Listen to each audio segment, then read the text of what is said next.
Now, Senator John Kennedy, a member of the Senate Judiciary Committee. Senator, thank you for being here today. You know, it's interesting when you look at the polling on this. 55% of Republicans out there in the country support what the president is doing here. 27% of independents support it. Where do you stand? Well, nobody wants endless wars, and I think that's what people are reacting to. I certainly don't want America to be in an endless war. The safe zone that the president has negotiated with President Erdogan of Turkey and President Putin can work if Erdogan and Putin behave. Mm-hmm.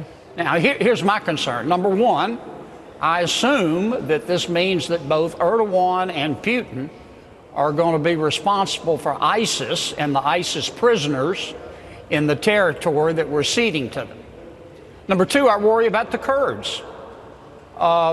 America made a commitment to our Kurds, to our friends, the Kurds. You know, people with good intentions make promises. People with character keep them. Now, the Kurds are our allies.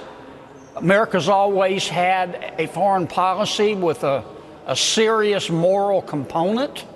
And value number one is that friends don't let friends get massacred. And President Erdogan hates the Kurds, and I don't think President Putin cares one way or the other. And I'm worried about it. I want to play a soundbite from President Trump talking about President Erdogan today at that same moment at the White House. President Erdogan of Turkey, a man I've gotten to know very well, and a man who loves his country. And in his mind, he's doing the right thing for his country. And we may be meeting in the very near future. What do you think about that? Well, I'm sure President Erdogan does love his country, but he hates the Kurds. And I'm worried that he is going to go further than the safe zone and go into northeast Syria and try to massacre them.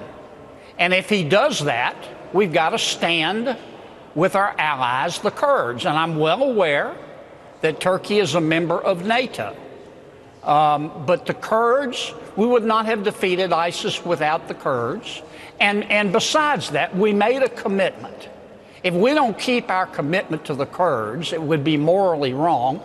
But I wonder what Saudi Arabia and Israel and Jordan and other countries throughout the world to which we've made commitments are going to think if we break our commitment. I understand to the that. Kurds. I understand that, Senator. But I think a lot of people look at this situation and they listen to what the president said today. You know, it was supposed to be a 30-day sort of effort to kind of hold that safe zone. We've been there for 10 years. I think people do look at that and say, why are we? I mean, I understand. Obviously, ISIS is a huge threat, but ISIS has been dealt with for the most part. Could they rise again? Yes, they could. And in that instance, we're going to have to deal with them. But I think people look at it and say, why are we protecting that border? You know, some people say, you know, that they'd like to see that same kind of commitment on our own border in terms of securing borders. And they've had it. They like this notion that we've poured trillions of dollars into these endless wars in the Middle East. And the president says, you know what, I don't care what you guys say on the Hill. We're out of there.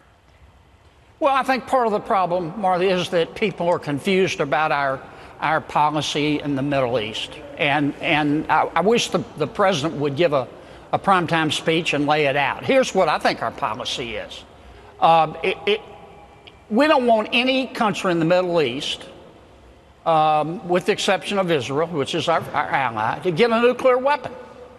And we keep one country, Iran and others, from dominating the Middle East by playing off and balancing the three major powers in the Middle East against each other: Turkey, Saudi Arabia, and Iran. And we're careful not to let any one of them get the upper hand. Because if they do get the upper hand, we're going to have war in the Middle East. You know why we're going to have more war in the Middle East? Because Israel's going to start it. They're not going to sit there if Iran gets the upper hand and allow Iran to destroy them. They're not going to do it. And then we're going to get pulled in. Now, that's our policy, our country's policy from my standpoint. Well, I think you're right. I think a lot of people would like to see an address on this from the president to get a clear handle on where he stands on all of it. I think we got a little taste of that today in the diplomatic receiving room at the White House. Senator, But there is a larger principle, and that is when we make a commitment, we need to keep it, and we have to stand with our allies. Senator Kennedy, thank you very much. Always good to see you, sir. Thank you, Martha. You too. You too. So